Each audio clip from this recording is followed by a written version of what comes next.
आपको एक चीज़ बताओ क्या, ये अंग्रेज़ के जो बच्चे हैं ना, लंदन में जो पढ़े, मतलब ये जो इंग्लैंड है ना, वहाँ पे जो उनका जो सिलेबस वगैरह होता है, उनको जो पढ़ाया जाता है ना, उन लोग को पता ही नहीं, हम जो पढ़ रहे हैं ना कि अंग्रेज़ों ने हम पे इतने अत्याचार किए थे, अंग्रेज़ों ने हमारा इतना मार मार के पिछवाड़ा समझने का सुझा दिया था। लंदन के जो बच्चे, उनके जो स्कूल है ना, वो स्कूल के सिलेबस में ऐसा दिया होता है कि हमारे जो पूर्वज अंग्रेज़, वो 200 साल के बाद पहले इंडिया में गए थे, इंडिया के लोग बहुत गंवार थे, ये लोग वहाँ पे गए, इन्होंने उनको सिखाया, पढ़ाया, उनकी एजुकेशन दिया, उनको रोड बना के दिए, उनको डैम बना के दिए, और उनका सब अच्छा अच्छा किया, समझ रहे क्या। हमारे क्रिश्चियनिटी में भी हमारे वो जो है ना, वो क्या नाम उसका, वो लटका हुआ है, उनका नाम क्या, जीसस, उन्होंने भी यही हमें सिखाया था। तो इसी बात को आगे लेते हुए हमने ह्यूमैनिटी को स्प्रेड किया, अच्छी अच्छी बातें की, और हम उनको अच्छा इंसान बना के वापस चले आए, ऐसा लंदन के सिलेबस में। तो लंदन के जो बच्चे हैं ना, वो 12th पास हो जाते, ग्रेजुएट हो जाते, पर उन हरामी को पता ही नहीं चलता कि हमारे पूर्वज बहुत हरामी थे, समझ गए क्या। तो ये चीज़ मुझे कैसे पता चली, मैं शशि थरूर जी, शशि थरूर जी एक हमारे इंडियन नेशनल कांग्रेस के लीडर है, जो कि 10 साल से मेंबर ऑफ पार्लियामेंट है। वो एक्चुअली लंदन में जाते थे, वो उन्होंने यूएनओ में काम किया 26 साल तक, यूएनओ, यूनाइटेड नेशन ऑर्गेनाइजेशन में। तो काफ़ी जाते हैं, इंटरनेशनल स्पीकर है वो, जाते हैं। तो लंदन में गए थे, तो उनको एक लड़की ने वहाँ पे, ग्रेजुएट लड़की ने क्वेश्चन पूछा था अंग्रेज़ की, समझ रहे क्या, कि we have provided of the education, roads and buildings, समझ रहे क्या, लहसुन बहुत ऐसा वो बोल रही थी उनको। बट फिर शशि थरूर ने उसको बता दिया कि भाई साहब, हमारे यहाँ पे जो आईआईटी है, एम्स है, ये जो सारी चीज़ें है ना, ये पोस्ट इंडिपेंडेंट है, 1947 के बाद बनी हुई चीज़ है ये। आईआईटी जो है, ये अंग्रेज़ों ने घंटा कुछ नहीं दिया था, अंग्रेज़ों ने बस पैसा लूट के लेके चले गए हमारे यहाँ के। इन्होंने रोड बनाई, इन्होंने रेलवे बनाया, वो क्यों बनाया, मोटिव सुनो ना आप। मोटिव ये था कि उनको लूट के लेके जाना था उनको, जैसे गांव दराज में जहाँ तक रेलवे पहुँच गई, फिर वहाँ से वो लूट के लेके तभी तो जा सकते थे ना वो अंग्रेज़ वहाँ पे लेके। तो ये जो है ना, अंग्रेज़ जो थे, मतलब मुझे ये बताना है आपको, अंग्रेज़ों को, बच्चों को, अंग्रेज़ों के जो आप बच्चे जैसे आप हो अभी, आपको पता है अंग्रेज़ों ने हमें लूटा था, समझ गए। वैसे अंग्रेज़ों के बच्चों को पता ही नहीं उधर कि हमारे जो पूर्वज थे वो बहुत हरामी थे, उधर जाके इन्होंने बहुत कांड किया है। उनको लगता है कि हमने जाके बहुत अच्छा अच्छा अच्छा अच्छा अच्छा, समझ रहेगा, इनकी माँ जान छोड़ो, समझ रहे क्या। तो ये अंग्रेज़ों के बच्चों को पता ही नहीं, ये ऐसा ऐसा हमारे पूर्वजों ने वहाँ पे जाके कांड किया है, समझ गए क्या। तो मैं कोशिश करूँगा अगर कोई बड़े प्लेटफॉर्म पे जाऊँ कभी भविष्य में, तो ये साले अंग्रेज़ों को एक्सपोज करूँ। छोड़ो, हम भटक रहे, इमोशनल नहीं होना है, हमें वापस इधर आना है। खुद की लाल करते, अरे बाप रे, बच्चे तो बड़े हाँ, चलो फिर आगे चलते। अब हम देख रहे थे एशियन हिस्ट्री हमने खत्म किया था, मॉडर्न खत्म, मिडियल खत्म किया था, मॉडर्न हम देख रहे थे। मॉडर्न में हमने 10 चैप्टर देखने। पहला जो चैप्टर था British conquest of India, British ने इंडिया को कैसे बाटले में ले लिया, कैसे जीत लिया, वो हमने देख लिया था। दूसरा जो हमारा चैप्टर था 10 चैप्टर में का, उसका नाम है British establishment of British rule. उसमें हमने देखा था कि ब्रिटिश का एक्सपांशन कैसे हुआ था इंडिया में, और उन्होंने इंडिया को कंसोलिडेट, मतलब एक इस क्षेत्र में कैसे लिया था। उसमें हमने देखा था बैटल ऑफ प्लासी 1757, 64 में बक्सर, 65 में ट्रीटी ऑफ इलाहाबाद, वहाँ तक हमने देख लिया था। उसके बाद उनको राइट्स मिल गए थे। उसके बाद हमने एडमिनिस्ट्रेटिव स्ट्रक्चर जो था, डेवलपमेंट ऑफ एडमिनिस्ट्रेटिव स्ट्रक्चर, उसके अंदर हमने क्या देखा था, उसके अंदर हमने ये देखा था कि जो 1773 में एक रेगुलेटिंग एक्ट आया था, चार्टर एक्ट था, वो हर चार्टर एक्ट फिर रिन्यू होते गए। फिर 93 में आया था, 13 में आया था, 33 में आया था, 53 में आया था, 1858 तक ऐसे 5-6 चार्टर एक्ट आए थे। पर जब हुआ था क्या था, जब पहला एक्ट चार्टर एक्ट आया था, कौन सा वाला, 1773 का, उसमें कुछ खामियां थी। इसको नीट ठीक करने के लिए 1884 में पिट्स इंडिया एक्ट आया था, और 1886 में जो पिट्स जो प्राइम मिनिस्टर था, उसको अपना दोस्त को यहाँ पे गवर्नर जनरल बना के भेजना था, उसने वापस एक एक्ट लाया था। इस तरीके से ये सारे के सारे जो एक्ट थे, कब आए थे, कौन गवर्नर जनरल था, उसमें क्या क्या प्रोविजंस थे, क्या क्या चाय विद चाइना, कौन से 1813 का जो एक्ट था, उसमें एजुकेशन के लिए 1 लाख रुपये पैसा दिया था, उसमें इंडिया ब्रिटिश लोग को यहाँ पे अलाउड कर दिया था। वहाँ पे जो मोनोपोली थी ब्रिटिश ईस्ट इंडिया कंपनी का, सारा ट्रेड वो अकेले ही करेंगे, वो मोनोपोली कहीं तोड़ दी थी उनको, सिर्फ चाय और चाइना तक छोड़ के बाकी सारी मोनोपोली तोड़ दी थी। उसके बाद 33 का जो एक्ट आया था 1833 का, उसके बाद सारी की सारी मोनोपोली तोड़ दी थी। और 1853 में तो कांड ही हो गया था। फिर ईस्ट इंडिया कंपनी को बोला था पेमेंट में काम करो एज ए एडमिनिस्ट्रेटिव, समझ रहे, मतलब एज ए क्या बोलते हैं इसको, हमारे लिए हम जस्ट काम करो एज एजेंसी के तहत, हमें सिर्फ यहाँ पे इकट्ठा कर दो। ये सारी की सारी चीज़ 1773 से लेके अब तक ये सारी की सारी चीज़ हमने यहाँ पे देखी थी। ओके, आगे अभी आज हमें क्या देखना है, आज हमें देखना है socio cultural policy and its impact. अंग्रेजों की सोशो कल्चरल पॉलिसी जो थी ना, वो उसको हमें देखना है, और वो हमें उसका इम्पैक्ट भी देखना है। उसके बाद क्या है, introduction of modern education in India. Modern education जो है उसका इंट्रोडक्शन मॉडर्न इंडिया में क्या है, मतलब मॉडर्न एजुकेशन हमारे यहाँ पे इंडिया में एजुकेशन आया कैसा, वो भी हमें देखना है।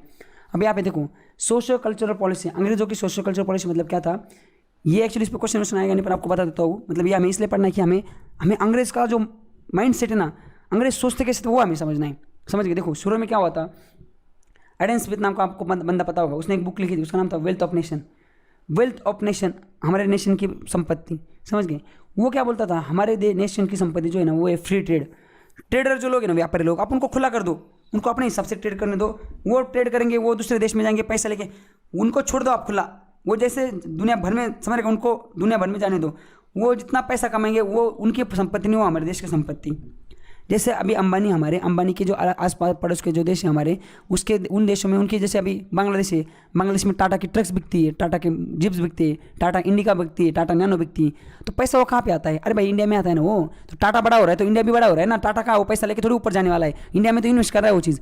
तो वही बोल रहे थे कि ये जो लोग थे फ्री ट्रेडर्स टाइप के लोग होते थे वहाँ पे, कहाँ पे, अंग्रेज के, उनका मानना क्या था? उनका मानना यह था कि मोनोपोली खत्म कर दो। एक कंपनी जो ईस्ट इंडिया कंपनी, आपने उस एक कंपनी को ही पूरा टेंडर दे दिया है, आप ऐसा मत करो, आप मोनोपोली खत्म कर दो और सबको आप बोल दो। समझ गए? आप सबको बोलो कि आप, समझ गए, फ्री ट्रेड मतलब सबको बोलो कि आप ये करो, क्या बोलते हैं इसको, सबको इक्वल राइट्स दो ट्रेड करने के लिए, सबको एक जैसे ट्रेड करो, किसी को मोनोपोली मतलब किसी एक कंपनी को आप ये मत करो। उसके बाद दूसरे जो टाइप के लोग थे वो थे यूटिलिटेरियन, मैंने बताया ना, उपयुक्तवाद, मतलब ये क्या करते थे, maximum happiness to maximum number of people. इनका बोलना था कि ज़्यादा से ज़्यादा जो रूल है, जो ज़्यादा से ज़्यादा हैप्पीनेस मतलब ज़्यादा से ज़्यादा जो फ़ायदा है ना, वो ज़्यादा से ज़्यादा लोगों को होना चाहिए, थोड़े लोगों को ज़्यादा फ़ायदा नहीं होना चाहिए। समझ गए? तो ये जो थ्योरी होती ना, ज़्यादा से ज़्यादा लोगों को फ़ायदा होने वाली, तो उसका कोई लॉस भी है। मतलब देखो क्या होता है, जैसे मैंने बताया था आपको कल भी, किसी स्टेट में दंगा हो गया, मतलब कोई ज़िला है उसमें दंगा हो गया और लाठी चार्ज करनी, और वहाँ पे 10 लोग मरने वाले, 1000 लोग ही, तो 1000 लोग को बचाने के लिए 10 लोग की कुर्बानी देना इस थ्योरी के हिसाब से गलत नहीं है। समझ गए? ये उसको एग्री करते हैं, पर इंसानियत के, अगर आप इंसानियत के नाते देखो या दूसरे नाते देखो तो वो चीज़ भी गलत है। 10 लोग की भी जान क्यों जेनी? तो यूटिलिटेरियन थ्योरी मतलब क्या होता है, maximum happiness to maximum number of people, ये थी। तो ये टाइप के भी लोग थे, इनका भी बोलना क्या था, सपोर्टेड, ये भी डायरेक्ट रूल को सपोर्ट करते थे ब्रिटिश क्राउन के, ये बोलते थे फ्री ट्रेड। उसके बाद क्या था, लिबरल लोग थे। लिबरल मतलब क्या थे, वो ब्रिटिश एडमिनिस्ट्रेशन टास्क फोर्स, ये क्या बोल रहे थे कि ब्रिटिश एडमिनिस्ट्रेशन का जो स्टाफ, मतलब देखो अंग्रेजों में भी कुछ अच्छे लोग थे, उनका बोलना था कि हमारा जो काम है वो लोगों को कॉन्कर करना नहीं, जीतना नहीं। ब्रिटिश का जो काम है वो दुनिया को जीतना नहीं, कॉन्कर करना नहीं, लोगों को सिविलाइज करना है। मतलब ये थोड़े लिबरल टाइप। लिबरल मतलब कौन से, जो भगवान में ज़्यादा बिलीव नहीं करते, ह्यूमैनिटी में ज़्यादा बिलीव करते, मानवता में ज़्यादा बिलीव करते, वो लोग तो थे हमें जीत के क्या करना है भाई साहब, हम उनको सिविलाइज करो ना, उनको अच्छे आदमी बनाओ, उनको अपने पैरों पे खड़ा कर दो आप, मतलब इन शॉर्ट। समझ गए? और चौथे जो लोग थे वो थे, ये बहुत ही हरामी थे, मतलब हरामी नहीं बोल सकते उसको, मतलब ये भगवान वाले, जिनको भगवान का बहुत कीड़ा है, समझ रहे क्या, ये क्रिश्चियन मिशनरी थे।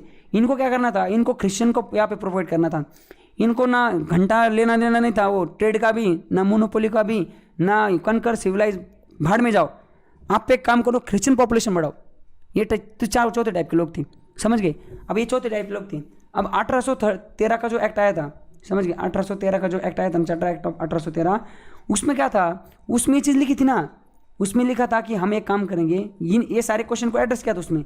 उन्होंने बोला था कि हम क्या काम करते हैं, आज से ट्रेड, जो सॉरी क्या बोलते हैं इसको, चाय और चाइना, टी और ट्रेड विथ चाइना, ये दो चीज़ें छोड़ के ना सारी कंपनी को यहाँ पे अलाउड है, आप आके यहाँ पे ट्रेड कर सकते हो। इन ब्रिटिश लोग को भी आप इंडिया में आके रह सकते हो, उनको भी अलाउड है। और क्रिश्चियन मिशनरी, वो भी आपने क्रिश्चियनिटी को प्रपोर्ट नहीं, या 13 में नहीं था एक्चुअली, बस ये दो चीज़ें यहाँ पे थी, बराबर क्या। फिर 33 का जो एक्ट आया था ना, 1833 का, उसमें जो क्रिश्चियनिटी ना, उनको भी आप बोला कि आप यहाँ के आप अपना क्रिश्चियन खेल सकते हो, और 1 लाख रुपए दे देते, 1 लाख रुपए दे दे कि आप एजुकेशन को प्रमोट कर सकते हो।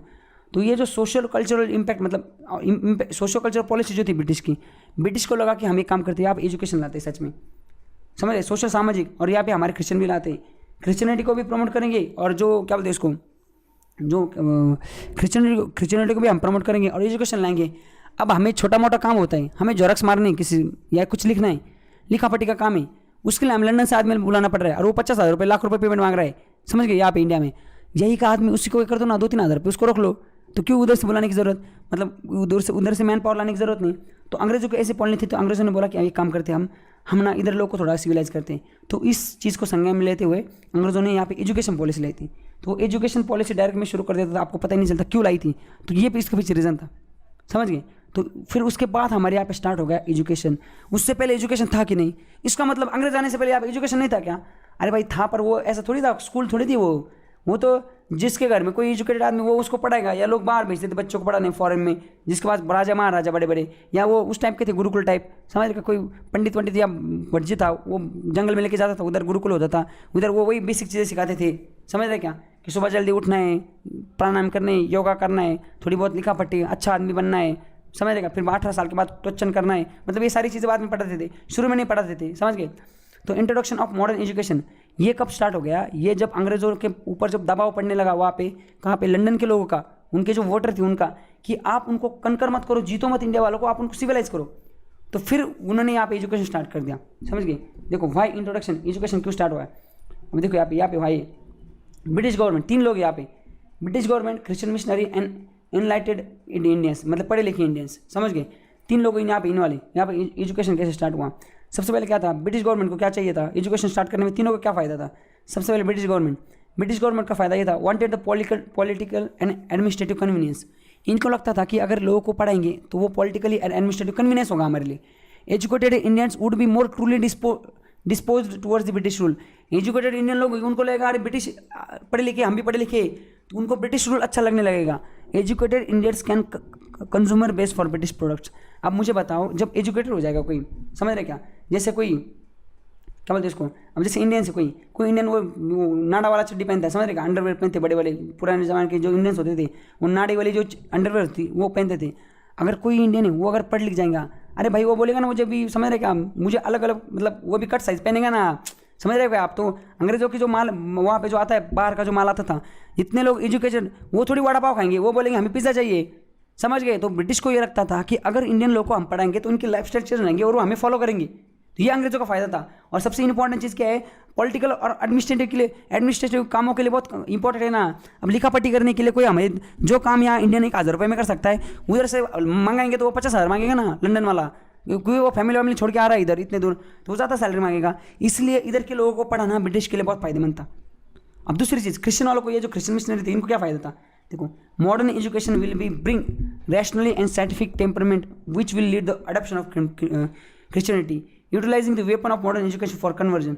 मतलब इनको लगता था क्रिश्चियन को, अभी ये जो कोई, मतलब जैसे कि कोई अभी कोई इंडियन ही, हिंदू ही, गाउठी, उसको कोई पढ़ा लिखा, मतलब कुछ पढ़ाई वढ़ाई आते नहीं, बट उसके दिमाग में क्या है, उसके खून में बैठा हुआ है ना राम, उसके खून में बैठा हुआ है ना कृष्ण, वो घंटा वो कन्वर्ट होगा।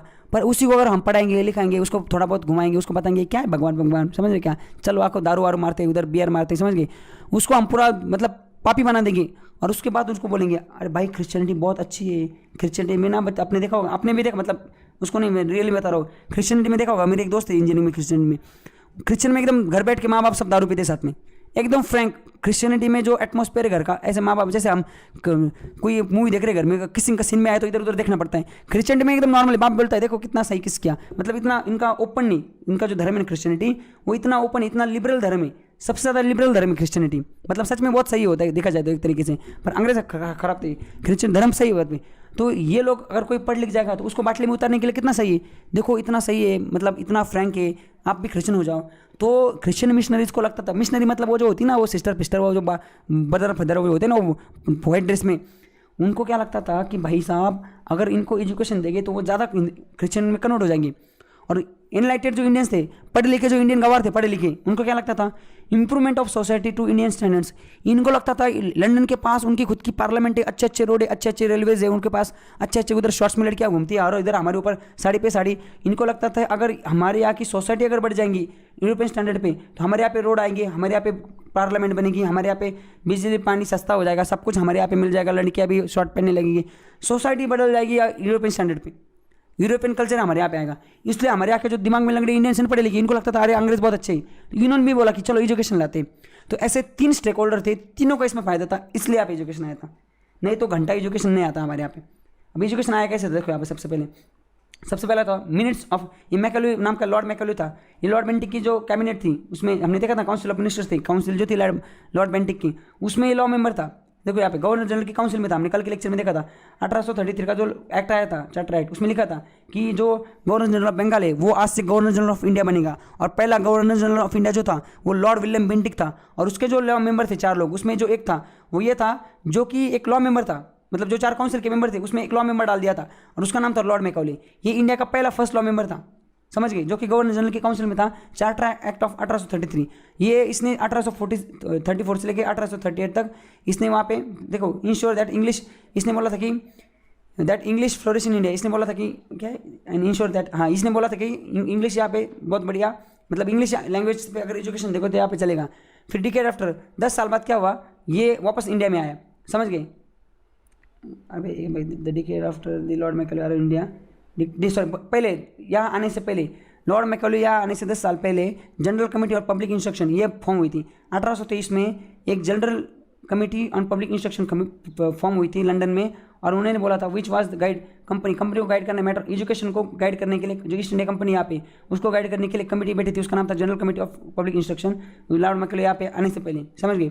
तो लॉर्ड मैकॉले जब यहाँ पे आया था तो उसने बोला था कि अब एजुकेशन लाना है तो कैसे लाना है, तो 3 बहुत बड़ी कंट्रोवर्सी थी। सबसे पहले कंटेंट, एजुकेशन का कंटेंट कैसा होगा, टेक्निकल होगा या वोकेशनल होगा, समझिए, मतलब ह्यूमैनिटी बेस होगा या लिटरेचर बेस होगा। हमें पढ़ाना क्या है, जस्ट नॉर्मल आपको कैसे इंसान बनना है वो पढ़ाना है, या इनको हिंदी इंग्लिश मराठी सब पढ़ाना है, टेक्निकल पढ़ाना है या वोकेशनल पढ़ाना है, ये कंटेंट कैसा, इस पर बहस हुई। दूसरा लैंग्वेज कौन सी होगी, इंग्लिश है या वर्निकुलर होगी। वर्निकुलर मतलब क्या, इंग्लिश मतलब क्या, इंग्लिश तो इंग्लिश, वर्निकुलर मतलब लोकल लैंग्वेज, जैसे महाराष्ट्र में पढ़ाई जाना है तो मराठी, पंजाब में पढ़ाना है तो सिख मतलब पंजाबी लैंग्वेज, हिंदी लैंग्वेज, ऐसे तेलुगु तमिल मलयालम, समझ गए, ये अलग अलग लैंग्वेज। और टारगेट देखो यहाँ पे उन्होंने एक थ्योरी लाई थी, down filtration theory. Down filtration theory मतलब इनका बोलना क्या था, एजुकेशन जो है ना वो आप हम सबको नहीं पढ़ा सकते, तो हम एक काम करो अपर कास्ट के कुछ लोगों को पढ़ाओ, पहले समझ फ्यू इंडियंस उनको सिलेक्ट करो, उनको एजुकेट करो फर्स्ट, बाद में वो जो एजुकेटेड लोग हैं वो बाकी लोगों को मासेस को एजुकेट करेंगे, बाकी बच्चों को कुछ एजुकेट करेंगे। ऐसे 3 मेन कॉन्ट्रोवर्सी थी। फिर क्या हुआ, फिर देखो इसमें ये जो ओरिएंटलिस्ट लोग थे, समझ रहे, ये क्या बोले, हम एक काम करते हैं वर्नाक्युलर लैंग्वेज में इंट्रोड्यूस करते हैं एजुकेशन को, समझ गए। और बाद में जो एंग्लिसिस्ट क्या जो भी हो साला अमेरिका, ये जो लोग थे ना, इन्होंने बोला, लॉर्ड विलियम बेंटिक, देखो 2 फरवरी 1835 में क्या हुआ, मैकॉले ने लिखा मिनट्स ऑफ एजुकेशन। अभी जो हमारा 2020 में आपने देखा होगा 8 दिन पहले क्या हुआ, एजुकेशन पॉलिसी आई थी हमारी, न्यू एजुकेशन पॉलिसी। तो मिनट्स ऑफ एजुकेशन मतलब एक एजुकेशन पॉलिसी, हमारे यहाँ पे एजुकेशन कैसा होगा, लैंग्वेज क्या होगी, सिलेबस क्या होगा, सारा जो था वो लॉर्ड मैकॉले ने 1835 में लिखा था, जिसका नाम था मिनट्स। और 7 मार्च 1835 में लॉर्ड विंटेक बिलिंग हिमसेल्फ उसने कहा था, ये खुद इटोलेटन था, इसने क्या बोला, इसने बोला कि ये इसका जो प्रपोजल है हम इंग्लिश में ही एजुकेशन देंगे। तो 1837 में फर्स्ट टाइम इंग्लिश इंडिया में एजुकेशन चालू हुआ था, और English was the official language for education. Persian जो एडॉप्शन कोर्ट जो थे, अलग अलग कोर्ट में पर्शियन लैंग्वेज चलती थी और इंग्लिश लैंग्वेज हमारे एजुकेशन में थी। दिस सिस्टम 1854 तक ये सिस्टम चली थी। इसका मतलब हमारे इंडिया में 1833 का जो एक्ट था उसमें बोला गया था कि आप 1 लाख लोग एजुकेशन बनाओ। फिर लॉर्ड विलियम बेंटिक ने अपना जो 4 मेंबर थे काउंसिल के, 3-4 मेंबर, उसमें से एक मेंबर जो था उसको लॉ मेंबर को लिया, लॉर्ड मैकॉले को। लॉर्ड मैकॉले ने 3-4 साल समय का चाय पे चाय गाय छप के छाप, दारू पे दारू पी के उसने एक एजुकेशन की पॉलिसी लिखी जिसका नाम था मिनट्स ऑन एजुकेशन। और उस एजुकेशन में उसने लिखा था कि इंडिया का एजुकेशन कैसा होगा। फिर उन्होंने उसमें लिखा कि जो ऑफिशियल लैंग्वेज होगी एजुकेशन की वो होगी इंग्लिश। और ये जो प्रपोजल लेके गया उस टाइम का गवर्नर जनरल ऑफ इंडिया जो था लॉर्ड विलियम बेंटिक के पास गया, और बेंटिक ने बोला डन, समझ रहे। तो हमारे इंडिया में फर्स्ट टाइम एजुकेशन स्टार्ट हुआ था 1837 में, और हमारे उस टाइम जो लैंग्वेज थी वो इंग्लिश थी, समझ गए क्या, यही था बस। आगे क्या हुआ और ये कब तक चला, ये प्यार का सिलसिला 1837। ये जो मिनट्स ऑफ एजुकेशन, ये जो एजुकेशन पॉलिसी थी लॉर्ड मैकॉले वाली, ये 1854 तक चली, पर बाद में वापस चेंज हो गई थी। क्यों हुई थी हम आगे देखते हैं। यहाँ तक देख लिया मिनट्स ऑफ एजुकेशन क्यों लाना था वो हमने देख लिया। Minutes of education Lord Macaulay equal to William Bentinck equal to English, समझ गए। उसके बाद दूसरी एजुकेशन पॉलिसी आई थी। अब क्या हुआ, अब देखो 1854 आ गया था। अब गवर्नर जनरल कौन था, गवर्नर जनरल था 1854 में कौन था, 1848 से लेके 1856 तक जो गवर्नर जनरल था उसका नाम था लॉर्ड डलहौजी। लॉर्ड डलहौजी ने क्या बोला, भाई साहब ये जो मिनट्स ऑफ एजुकेशन है मैकॉले की, ये सही से काम नहीं कर रहे। उसने एक नई कमेटी बिठाई, और ये जो था क्या नाम उसका था, सर चार्ल्स वुड, उसको बोला कि तू एक काम कर, तू नई एजुकेशन पॉलिसी बना। तो उसने एक नई एजुकेशन पॉलिसी बनाई, उसका नाम था मैग्ना कार्टा ऑफ एजुकेशन या चार्ल्स वुड डिस्पैच, जो 1844 में आई थी। देखो ये क्या थी, यहाँ पे देखो चार्ल्स वुड डिस्पैच 1844, ये president of board of control था।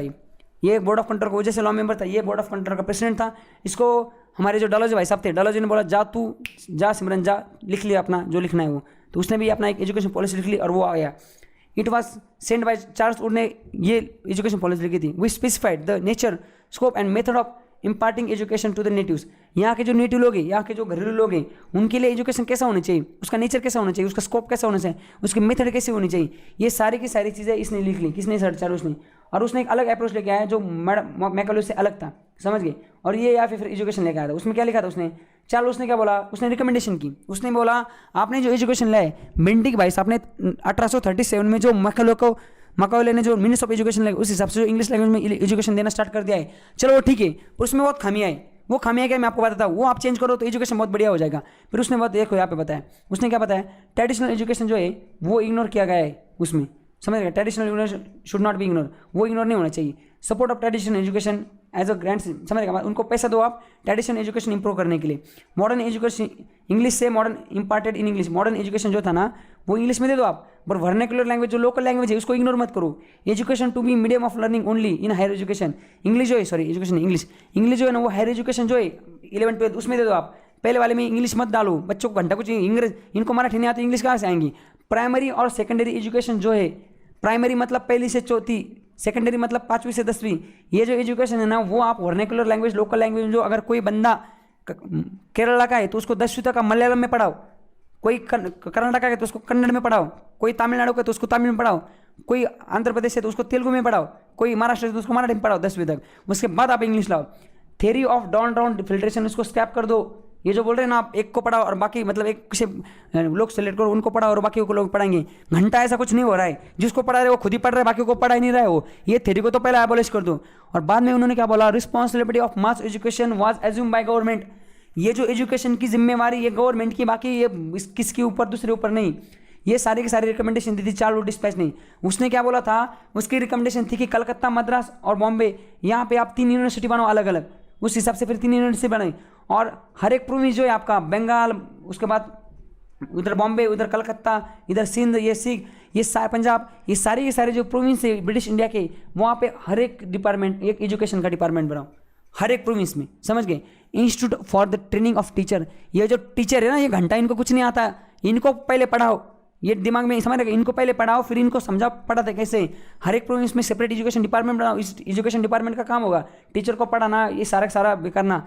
ऐसे अच्छे सारे के सारे रिकमेंडेशन चार्ल्स वुल्फ ने दिए थे और उस रिकमेंडेशन को ही बोला जाता है मैग्ना कार्टा ऑफ एजुकेशन या चार्ल्स वुल्फ डिस्पेंस। ये 1854 से लागू हुआ था, समझ गए। काफ़ी टाइम तक था ये डॉलर लेके आया था और चार्ल्स वुल्फ जो था उसने इसको लाया था। तो इस तरीके से हमारे यहाँ पे जो एजुकेशन स्टार्ट हुआ था वो 35 लेके 84 तक मिनिस्टर ऑफ एजुकेशन जो है मैकाले, उस तरीके से एजुकेशन चला था। उसके बाद 54 से चला था मैग्ना कार्टा ऑफ एजुकेशन उस तरीके से। उसके बाद डेवलपमेंट ऑफ एजुकेशन फेजेस, उसके बाद जो फेजेस हुए देखो वो यहाँ पे फेजेस सारे। फिर क्या हुआ 1781 में वापस थोड़ा चेंजेस हुआ एजुकेशन में। वो कौन लेके आया देखो, मतलब एजुकेशन से रिलेटेड सारी चीज़ें ही। देखो सबसे पहले क्या था, वार्न हेस्टिंग्स ने क्या कहता था 1781 में, लॉर्ड वार्न, ये तो हमने देखा कौन सा, ये तो 1854 में ना, 1835 में। उससे पहले क्या हुआ था देखो एकदम एजुकेशन फेजेस सबसे शुरू में एजुकेशन से रिलेटेड क्या क्या चीज़ें यहाँ पे हुई थी। 1881 में क्या हुआ था, 1781 में वार्न हेस्टिंग्स जो था वो गवर्नर जनरल था यहाँ पे। कब से था, रेगुलेटरी एक्ट कब आया था 1773 से लेके ये वैलिस लेकर आया था 86 में आया था ना, 86 तक ये क्या था यहाँ पे गवर्नर जनरल था। तो उसने 1781 में जब ये गवर्नर जनरल ऑफ बंगाल था तो वार्न हेस्टिंग्स ने कलकत्ता जो बंगाल में गवर्नर था वहाँ पे उसने कलकत्ता मद्रासा खोला था, समझ गए। वहाँ पे पर्शियन और अरेबियन लैंग्वेज में पढ़ाया जाता था। और दूसरा चीज़ क्या, 1800 में क्या हुआ था, 1800 में फोर्ट विलियम कॉलेज खोला गया था बंगाल में 1800 में, समझ का। लॉर्ड वेलेस्ली जो था उसने यहाँ पे ट्रेनिंग ऑफ सिविल सर्वेंट जो है, सिविल सर्वेंट जो होती थी इनकी ट्रेनिंग के लिए यहाँ पे इन्होंने स्टार्ट कर दिया था मदरसा, समझ गए। यहाँ तक कई primary secondary education higher education पहली दूसरी तीसरी कुछ है कि यहाँ पे कुछ भी नहीं, मतलब पहले 1800 आप कुछ नहीं। जब तक 1853 में मैकाले जो है मैकाले एजुकेशन मिनट्स ये जो आया था चार्टर एक्ट 1813 में 1 लाख रुपए दिए थे ना, उसको 1 लाख इनको उड़ाया था उन्होंने और एजुकेशन यहाँ पे चालू किया था प्राइमरी सेकेंडरी और ये हायर सेकेंडरी, समझ गए क्या। उसके बाद 1854 में सर चार्ल्स वुड्स का डिस्पैच आया था एजुकेशन जो अभी हमने देखा, जिसको मैग्ना कार्टा ऑफ एजुकेशन भी बोलते हैं, ये भी चला। ये कब तक चला था, ये काफ़ी देर तक चला था। फिर हंटर कमीशन आया था, हंटर कमीशन आया था 1882 में, समझ गए। 1882 में आया था हंटर कमीशन, समझ। इसने क्या कर दिया था कि चार्ल्स वुड्स डिस्पैच 1854 में चार्ल्स वुड्स ने जो डिस्पैच लाया था 1854 में, ये कब तक चला था 1882 तक चला था। इसने बोला था कि इसको रिवाइज करते हैं, इसमें कुछ चेंजेस करते वापस, तो उसके लिए लाया था। अब हंटर कमीशन, 2 हंटर कमीशन ही, एक हंटर कमीशन जो हमारा वो क्या नाम उसका जो जालियांवाला बाग हत्याकांड हुआ था ना, उसमें जो जनरल डायर था उसने जो कांड कर दिया था, इतने लोगों को मरवा दिया था, तो वो सही था या गलत था, उसके लिए कमीशन बना था। उस कमीशन का नाम भी हंटर कमीशन था, तो उस पर कन्फ्यूज नहीं होना है, ये याद रखना है। जालियांवाला बाग कब हुआ था 1817 में हुआ था वो, सॉरी 1917 में, 1917-18 में हुआ था वो जालियांवाला हत्याकांड। और ये कब हुआ था 1817-18-19 में। और ये कब हुआ था, ये तो बहुत उससे पहले ही, समझ रहे क्या, ये 82 में हुआ था ये हंटर कमीशन। उसके बाद क्या है रिगदे कमीशन आया था। रिगदे कमीशन क्या था? ये लॉर्ड कर्जन एक गवर्नर जनरल था, इसने अपॉइंट किया था। समझ रहे क्या? ये क्या है? टाइट, इसने गवर्नमेंट जो था सिस्टम उसको कंट्रोल ज़्यादा टाइट किया था, ताकि जो हमारे यहाँ की नेशनलिज्म की जो भावना थी लोग की उसको दबाई जाए। उसके बाद 1904 में इंडिया यूनिवर्सिटी एक्ट आया था, समझ गए? वो कहाँ कमाया था? यहाँ पे देखो, कंट्रोल द नेशनलाइजिंग फीलिंग। इंडियन के नेशनलाइज जो थे, मतलब इंडिया के जो लोग होते थे पढ़ लिख के, इनके मतलब जाके ऊपर बैठ रहे थे, सर पे बैठ रहे थे। अंग्रेजों को लगा कि हमने इनको इंडियन लोगों को पढ़ाया, पर उल्टा हो रहा है कि ये लोग ज़्यादा पढ़ गए तो ये हमारे ऊपर बैठ जाएंगे, इसलिए इन्होंने स्टार्ट कर दिया था यहाँ के जो एजुकेशन इंस्टीट्यूशन है इनको कंट्रोल करना, इनको दबाना। तो इंडियन यूनिवर्सिटी एक्ट जो है वो इसीलिए आया था। ठीक है, सदर यूनिवर्सिटी कमीशन ये बना था 1917 से लेकर 18 तक। इन्होंने स्कूल का जो कोर्स वो 12 साल तक कर दिया था। Were the scheme of basic education आया था। ये जो वर द स्कीम थी, ये जाकिर हुसैन जो था, ये कांग्रेस का प्रोविजनल गवर्नमेंट बनी थी 1937 में। जो इलेक्शन हुए थे 1935 का जब एक्ट आया था, उसमें जो बोला था हम इलेक्शन ऐसा लेंगे वैसा लेंगे, उस 1935 के एक्ट के हिसाब से 1937 में यहाँ पे हमारे यहाँ पे इलेक्शन हुए थे। अलग अलग बहुत से प्रांत थे, वहाँ पे कांग्रेस गवर्नमेंट में आ गई थी, एक दो प्रांत छोड़ के। तो वहाँ पे एक जो प्रांत था, समझ रहे का, जाकिर हुसैन जो उत्तर प्रदेश में था, वहाँ पे जाकिर हुसैन की गवर्नमेंट आ गई थी, कांग्रेस की प्रोविजनल गवर्नमेंट। उन्होंने were the scheme of basic education लाया था। उसके बाद क्या है? सर्जेंट प्लान ऑफ एजुकेशन 1944 में आया था। फ्री एंड कंपल्सरी एजुकेशन इन्होंने बोला था, मतलब 6ठी से लेकर 12th तक जो क्लास है उसमें फ्री एंड कंपल्सरी एजुकेशन देना सबको, समझ गए? उसके बाद 1848 से लेकर 49 में ये राधा कृष्ण कमीशन आया था। जो हमारे यहाँ पे सर्वपल्ली राधाकृष्णन जो थे, जो हमारे पहले वाइस प्रेसिडेंट थे और बाद में फिर प्रेसिडेंट बन गए थे, सेकंड नंबर के प्रेसिडेंट बन गए थे हमारे इंडिया के। इन्होंने इंटरनेशनल ऑफ एजुकेशन मतलब यूजीसी लाया था। यूनियन ग्रांट कमीशन जो है ना, वो इनके दिमाग के उपज है। तो ये हमें अब तक आज़ादी मिल चुकी थी, तो इंडिया में जो एजुकेशन का दबदबा बढ़ाने के लिए या इंडिया में जो एजुकेशन है उससे रिलेटेड जो सारी करने के लिए राधाकृष्ण कमीशन बना था। आज़ादी के बाद इंडिया का एजुकेशन क्या होगा, तो इन्होंने कमीशन बनाया था। उस कमीशन की रिपोर्ट आई थी, उसके हिसाब से फिर हमने एजुकेशन यहाँ पे बनाया था, समझ गए? तो इस तरीके से हमने सारे के सारे फेजेज जो थे वो देख लिया। अब वापस उसके बाद 2-3 आए थे कमीशन आए थे, और अभी 8-10 दिन पहले न्यू एजुकेशन जो पॉलिसी आई थी ना, हमने देखा ना कि न्यू एजुकेशन पॉलिसी 2020, तो भाई ये वो इसका एक्सटेंशन, वो ये कमीशन का एक्सटेंशन है। वापस 2-3 आए थे, इसके बाद 60 में आया, 70 में आया था शायद, और 80 में आया था एजुकेशन कमीशन। अभी जो नई आई एजुकेशन पॉलिसी वो इसी का एक्सटेंशन है। देखो फिर कहाँ की लिंक कहाँ लग जाती, अभी का इसी का एक्सटेंशन है वो। तो इस तरीके से हमने यहाँ पे देख लो सारे के सारे डेवलपमेंट ऑफ एजुकेशन जो है हमारे यहाँ पे कब आया था? 1837 में इंडिया में एजुकेशन स्टार्ट हुआ था। ये चीज़ याद रखो, बिल्डिंग लेके आया था 1833 का जो एक्ट है उसको याद रखो। उसके बाद हमारा ये जो है क्या बोलते हैं, मैग्ना कार्टा ऑफ एजुकेशन, और जो सर वुड्स डिस्पैच वो दोनों याद रखो, और इनको भी थोड़ा थोड़ा समझ ठोकने के लिए याद रखो। उसके बाद आगे चलो, अगर इस तरीके से देखो हमने ये जो हमारा ये क्या नाम है, ये सारा का सारा इंट्रोडक्शन मॉडर्न एजुकेशन ये भी हमने खत्म कर लिया। और हमने इस तरीके से ये जो 2 नंबर का चैप्टर था एस्टेब्लिशमेंट ऑफ ब्रिटिश रूल, इसके अंदर जो 4 टॉपिक्स थे इसको देख लिया। और इसी तरीके से मॉडर्न इंडिया के जो हमें 10 चैप्टर देखने, 2 नंबर का चैप्टर हमने यहाँ पे खत्म कर दिया। कल के लेक्चर में हमने ब्रिटिश रूल इन इंडिया इसको स्टार्ट करेंगे।